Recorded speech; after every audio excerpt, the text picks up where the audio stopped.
Welcome back. Today we are discussing our Jean Pain heater. Lots and lots of birds out here eating all of the seeds and everything we've left. Super chilly out today. It's like 19 or 20 degrees. Very cold overnight. Very, very chilly. You can see right through this poly. Compost is nice and warm. You can see it breaking down. Let's head on in the greenhouse here. Whew. We're blowing about 90 degrees through there right now. So putting about 90 degrees through the compost heater. It's hard to measure the air. So this little cage goes over top of the hole where the compost heat comes out of, and then I put a rag over it, and then this is what it looks like. So I'm able to transfer all of that heat to the actual thermometer. I kind of have to trap it and plug it almost, but it still escapes a little bit through that rag. So that's just one way of me taking the temperatures there. I'm gonna put all this back together so we don't get any junk down inside our compost heating tube, and then we're gonna go stick this out in the compost itself. We're sitting about 105 degrees or so in that compost there. I want to kind of take a reading on the back side here and see what this is. Backside's a little bit chillier. Backside stopping about 90 degrees there. So the sunny side of this compost pile, this massive 9-ton compost pile, is about 10 degrees warmer on the top layer. Basically, we were measuring the crust of this thing. So we're not really even taking the temp of the dead center of that. First thing this morning, we are transferring that 90 degrees or so into the greenhouse through all of our transfer lines. You can see our little transfer lines. I didn't do much with it other than just insulate it with some solid rigid insulation. And then I basically just buried it in with a bunch of wood chips there, so we've got snow on it. So yesterday when we had a little bit more solar activity and it was about 32 degrees outside, we were putting about 105 into the greenhouse. So today we're putting 90 degrees at 20 degrees outside, and at 32, the freezing point of water, we were putting 105 into the greenhouse, which is pretty darn cool. So let's go talk about all the numbers. Let's check out how much energy and how much power this greenhouse, this compost, and all of our solar power is creating all together. So let's come back inside here. It is chilly outside. It feels so good to come inside this greenhouse here, having all of the systems running. Fan just started cranking. This has been running all morning. So this little fan will blow even if there is no stove running, and these bricks catch a lot of thermal energy from the sun, a lot of passive solar. So it does circulate a lot of heat through the entire greenhouse. So first things first, I want to talk about why we're not running water. I've ran it for a total of maybe 2 weeks since I started this pile. And one thing I observe is that that really heavy draw of water cools your pile down. So if you have too much coiled up in there, or you have too cold of water going through and the pile has really cold temperatures outside, you may negate the effects of the actual compost being active. So being observant and paying attention to your pile is very important. So we've been just using our air and transferring 90 to 100 degrees inside the greenhouse. It's basically dried up the entire wall over here, and the stove dried up this entire side. So all of the moisture is being dried up and drove into the actual air itself and goes outside when we vent the greenhouse. We're just using simple little 12 volt 3.5 watt fans like the ones I shown on the stove or on our geothermal, on our compost heat, everywhere.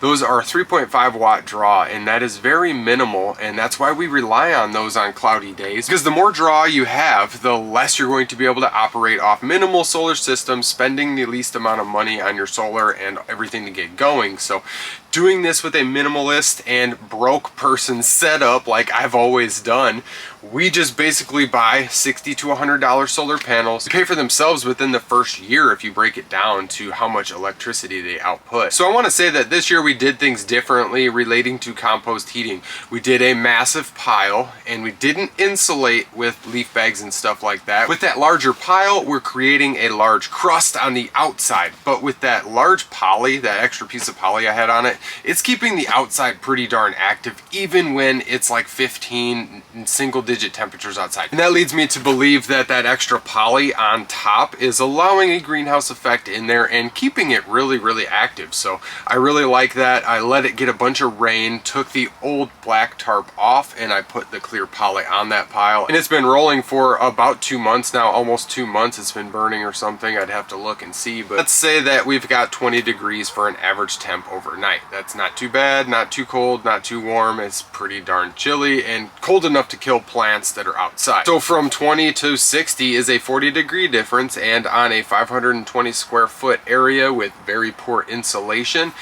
basically just plastic and dead air, very poor insulation compared to a house or a garage or something with real insulation, we're using about 50,000, maybe 51,800 or something like that. I think I had wrote down BTUs to heat this per hour, to keep it at 60 degrees during the day and to keep it overnight. And I notice on those sunny days that that compost really heats up. I don't know if it's from the actual solar activity hitting the compost itself through the poly, or if it's actually us blowing warmer air from inside the greenhouse and cycling it through the inside of the pile. Thus, it's getting warm from the inside and outside, and it's a steady exchange. And back to the water, we've been using the water very sporadically. Like, I ran it when it was very, very cold outside, and I kind of turned it off for the last week or so, and we've just been using the stove when it's very cold and just relying on the compost heated air and blowing that around the greenhouse and our row covers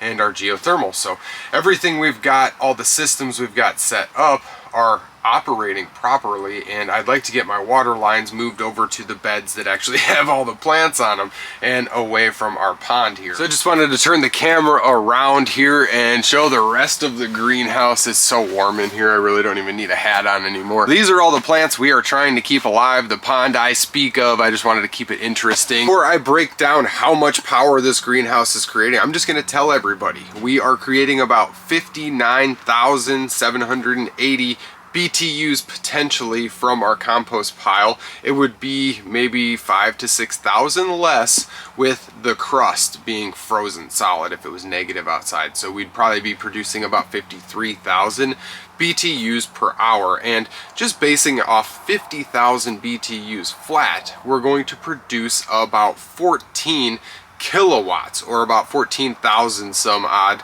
watts per hour just off of that compost when relating it to energy. And our 59,760 BTUs created from our 9 tons of active compost is going to create 17 some odd thousand watts per hour, or about 17 kilowatts per hour. Interesting. Comparing that to our solar power, you're going to see that that compost is super powerful. It's hard to relate to burning the BTUs from an actual wood stove, but the compost heat and the power created is pretty surmountable. So let's break down the electrical energy we're creating from this greenhouse. We have 4 operating panels. I have 5 panels altogether, 4 hooked up, so we've got 4 operating panels, we'll just say that. So that's 400 watts an hour we can potentially create on a partly sunny day. So if we are creating 400 watts per hour, that's 3,200 watts in an 8-hour winter day at max probably. So that's going to break down to about 96,000 watts per month, or that's about 96 kilowatts per month that we can potentially create in the winter. So at 28 cents per kilowatt in our area, I just want to base it, we're gonna make about 17.28 in a month. So during the winter months, it takes a few months to pay for a solar panel. In the summer, you pay for it in a couple months. That's gonna break down to about 1,152 kilowatts per year created from our 4 solar panels out of this greenhouse. Just to remind you that our compost produced between 15 and 17 kilowatts per hour of energy, relating that back to the solar power. And that's 3.41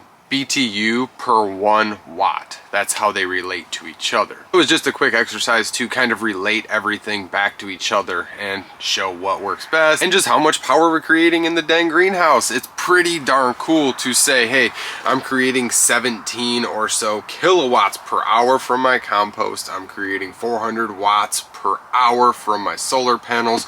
We're creating X amount per month, X amount per year, where we're to the point where we're creating all this energy and using it for good. We're growing all of this food for basically free. All of these investments have paid for themselves many times over. If this video gets too long, if we're basing our average kilowatt output of our compost at 15 kilowatts, which is a reserved base, we can say that we're going to create about 129,600 kilowatts per year off of that active compost. And not last that whole entire year at the activity level, but that is pretty darn good potential. And when you're using solar power and compost, any potential is the best potential. You want to harvest any resource you can. Thank you guys for watching. If you guys have any suggestions, ideas, you want to see any other data from the compost heating, or if you want any discussions relating to the compost heating, just drop it in the comments below. We're always interested in talking about everything we're doing in here. So until next time,